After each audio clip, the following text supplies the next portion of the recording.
मयूरभंज जोटा कि आम 10टी ब्लॉक और 3टी अर्बन हेल्थ सेंटर रे आम जो फाइलेरिया निराकरण सामूहिक औषध सेवन कार्यक्रम 10 ରୁ 19 तारीख पर्यंत अनुष्ठित होगा से विषय आम तो कलेक्टर सर प्रतिनिधित्व विभिन्न विभाग सहयोगित आम तो कार्य करने ये स्थिरीकृत होती आज आपने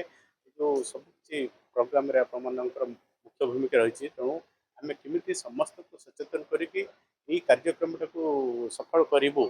से आम आज एकत्रित होती रोग को कमी आम मयूरभंज जिलूर आम दूरे पारू कि आम तार निर्मूल करूँ से लक्ष्य आम कमी सामूहिक औषध सेवन कार्यक्रमटा ठीक भाव में हो पार से आम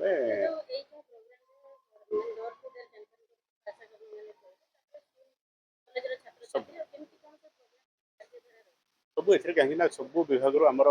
आशा कर्मी हूँ अंगनवाड़ी कर्मी हूँ आम स्वास्थ्यकर्मी स्वास्थ्य विभाग समस्त कर्मचारी हूँ सहित आमर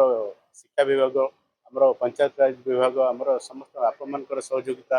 और लोक मान सचेतन कराई जो समस्त ठीक भाव में औषध सेवन करेंगे कहीं भी एमती बाद पड़े ना समस्त सहयोग ना कौन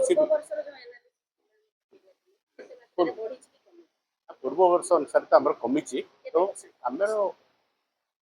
कही तो एक्जाक्टली कही हेनी कि आमर जोटा कि आगुरी थिला देखो 26टा ब्लॉक रु कमिकी आम बर्तमान 10टा ब्लॉक को पहुँचीचु 10टा ब्लॉक रे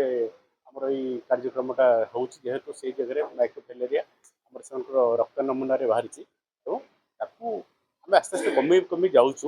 26 रु कमिकी 10 रे पहुँचलुनी तो ए वर्ष यदि आम ठीक भाव में से प्रोग्राम टाक सफल भाव में आम कार्यकारी आगामी दिन में आहरी कमी।